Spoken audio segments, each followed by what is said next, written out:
John Lee from Clix Marketing here. How goes it? Felt the inspiration this week to start a new video series. Going to keep it short and sweet. Basically, I'm going to let you know the things I learned this week. And while I was thinking about what format should this take, I was like, man, I've got to have a really great opening to this. And so at first it was like, welcome, welcome, welcome. Wait a minute, that's already taken. Mr. John Oliver beat me to the punch on that one. I'll work on it. Maybe next week I'll have something clever for you. But let's just get straight down to it. So what did I learn this week? Well, the first of which was more of a reminder, and that is, as an agency, we bring in new clients often, but most of the time those clients are well established. They've already got accounts that are in full swing, and they're looking for somebody to take it to that next level, right? To scale things. And that's all well and good. Love doing that. However, it's rare to get the opportunity to work with a client at the ground level. And the business is set. There's a lot of upside to the business, but they're not really doing anything with digital advertising. Maybe some of their internal systems are still coming together, right? Say like CRM, working with HubSpot or the like.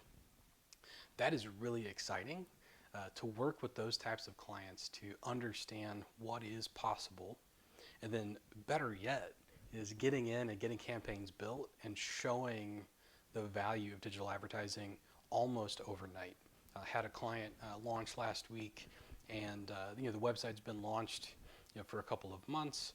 They've been doing some minimal effort to drive traffic and things like that. And within the first week, no kidding, I launched things last Thursday.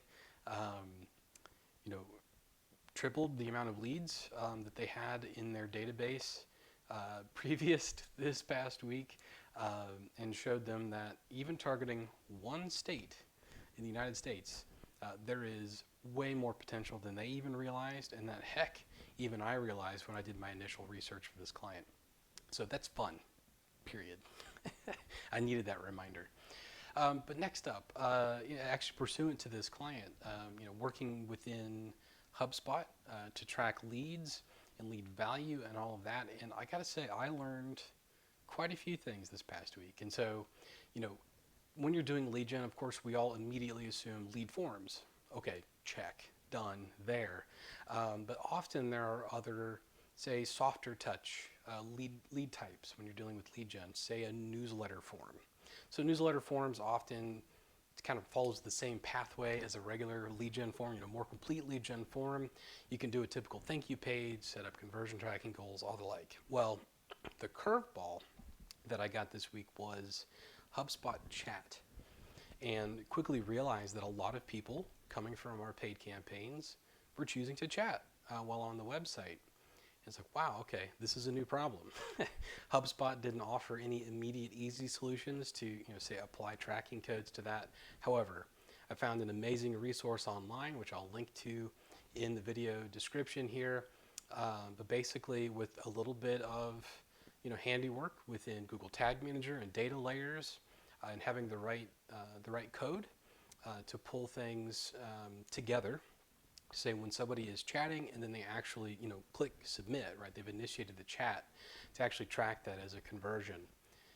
Game changer, right? Immediate game changer. It was awesome to figure that out and actually see the data come to fruition in Google and Microsoft accounts.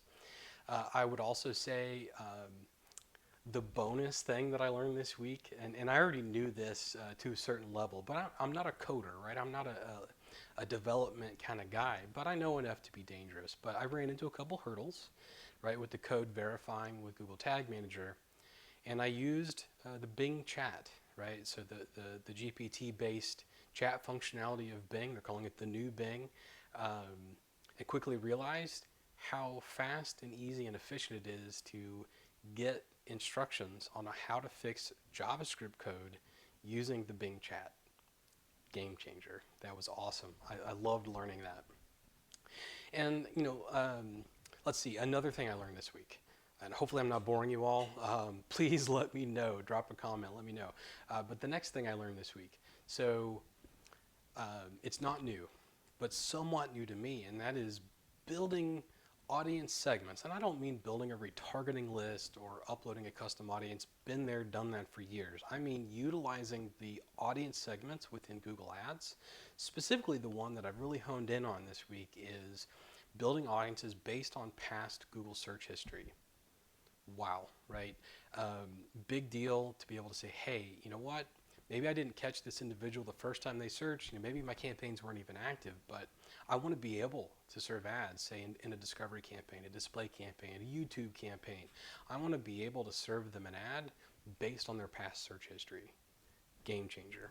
So not really I learned it this week, but I really zeroed in on it and started to take advantage in a big way.